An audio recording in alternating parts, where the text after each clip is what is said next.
ইমামে আজম আবু হানিফার কথা আমি বলেছিলাম, তাহলে এবার ওনার আর একটা কথা শুনেন। কুফাতে বকরি ছাগল একটা হারানো গেছে, ঘোষণা হয়েছে ছাগল হারাইয়া গেছে।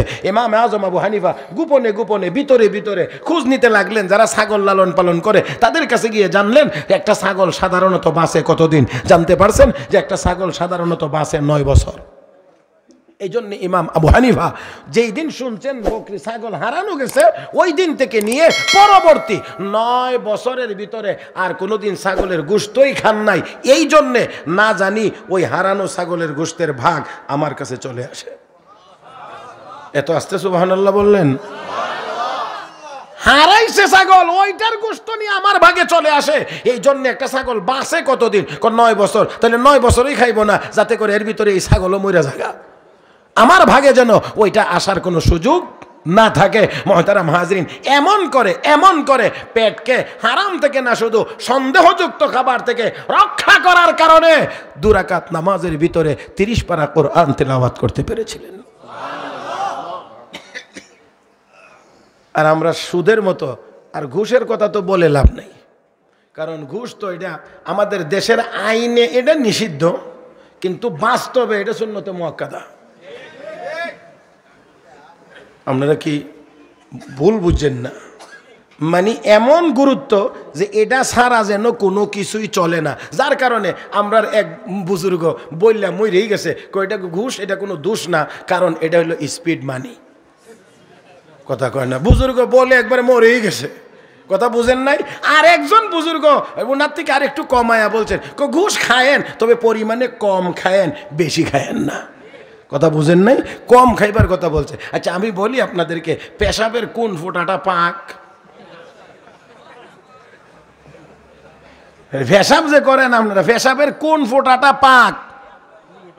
কোনটা পাক না, সবটা ব্যবধান আছে। বলে পয়লা ফোঁটাটা বেশি না পাক, পরেরটা কম না পাক।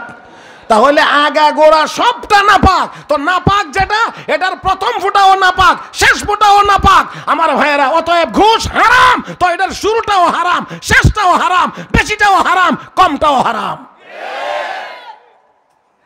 কিন্তু সবক দেখি কমায়। ভাইয়েরা, আমি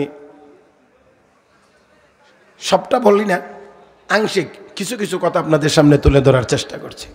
এবারে আসুন আপনাদেরকে নিয়ে যাই। শুধু হারামের ক্ষতির দিক বললাম, হালালের একটু উপকারের দিক যদি না বলি তাহলে মনে হয় আলোচনা অসমাপ্ত থেকে যাবে হুজুর। কারণ হারাম থেকে হারাম বর্জন করে হালাল যদি অর্জন করি তাহলে কি হবে, একটু হলেও আমাদের জানা থাকা দরকার। আমি ছোট্ট করে দুইটা কথা আপনাদের খেদমতে বলার চেষ্টা করব। একটা, ভারতবর্ষের ভিতরের কারি তৈয়ব সাহেব রহমতুল্লাহ আলাইহি, যিনি দারুল উলুম দেওবন্দ মাদ্রাসার সুদীর্ঘ 56 বছরের সুযোগ্য প্রিন্সিপাল ছিলেন, বহুত বড় ব্যক্তি। সেই আল্লামা কারি তৈয়ব সাহেব রহমতুল্লাহ আলাইহি তার খুতবাতের ভিতরে বলেছেন, দারুল উলুম দেওবন্দ মাদ্রাসার এলাকায় আশেপাশে একজন যুবক ছিল, যে যুবকের নাম ছিল আব্দুল্লাহ। কি? আব্দুল্লাহ। দারুল উলুম দেওবন্দ মাদ্রাসার সকল আসাতিজা কেরাম তাকে সম্মান করে ডাকতেন শাহজি আব্দুল্লাহ। শাহজি আব্দুল্লাহ বলে ডাকতেন। শাহজি আব্দুল্লাহর কাজ কি ছিল? মাঠে গিয়ে ঘাস কাটতেন। ঘাস, 1 বোঝা ঘাস বাজারে নিয়ে বিক্রি করতেন। এ ভাই ভালো করে খেয়াল করেন, 1 বোঝা ঘাস বাজারে ঘাস বিক্রি হইতো, আরো মানুষ ঘাস নিয়ে দাঁড়িয়ে থাকতো। তাদেরটা কিনবার জন্য ক্রেতাদের আগ্রহ কম ছিল, শাহজি আব্দুল্লাহটা কিনবার জন্য আগ্রহ বেশি। কেন? তার ঘাস নিয়ে খাওয়াইলে ছাগল বকরির উপরেও আল্লাহর পক্ষ থেকে বরকত নাজিল হয়।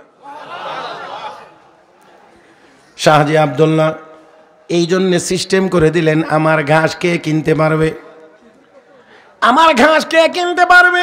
আমি ঘাসের বোঝা নিয়ে বাজারে প্রবেশ করলে যে ব্যক্তি আমার ঘাসের বোঝায় গিয়ে দৌড় দিয়ে হাত লাগাইতে পারবে, ওই দিনের ঘাসের বোঝাটা সে নিতে পারবে। আমার ভাইয়েরা, তবে দাম হলো 6 পয়সা ফিক্স, দাম বাড়বে না, কমবে না। শীতের দিনেও 6 পয়সা, গরমের দিনেও 6 পয়সা। আমার ভাইয়েরা, যদি বৃষ্টি হয় তাও 6 পয়সা, যদি গরম আসে তাহলেও 6 পয়সা। আমার ভাইয়েরা, এই 6 পয়সা তিনি বিক্রি করেন, আর বিক্রি করে করে 3 ভাগ করেন, 3 ভাগ করে 1 ভাগ তিনি নগদ ফকির মিসকিনের মধ্যে বিতরণ করেন, নগদ ফকির মিসকিনের মধ্যে বিতরণ করেন। আর 2 পয়সা তিনি ওই বাড়িতে নিয়ে যান চাউল ডাউল কিনে নিজের সংসার চালানোর জন্যে।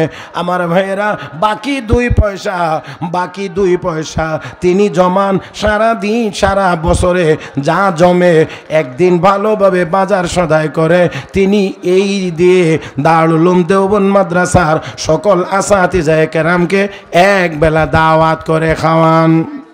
আমার ভাইয়েরা 6 পয়সা বিক্রি করেন, 2 পয়সা নগদ দান করেন, 2 পয়সা দিয়ে তিনি নিজের সংসার চালান, আর 2 পয়সা দিয়ে তিনি জমায়া একদিন সবগুলো দিয়ে বাজার করে দারুল উলুম দেওবন্দ মাদ্রাসার সকল আসাতিজায়ে কেরামকে এক বেলা দাওয়াত করে খাওয়ান।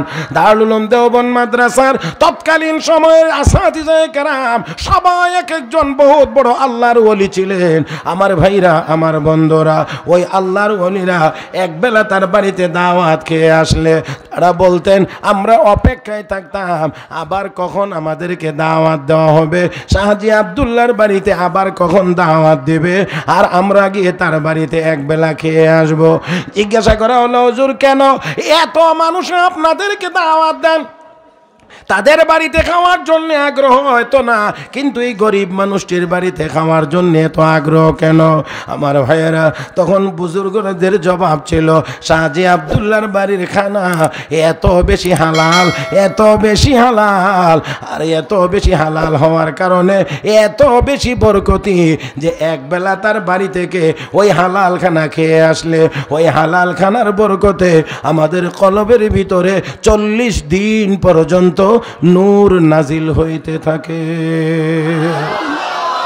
40 দিন পর্যন্ত নূর নাজিল হইতে থাকে।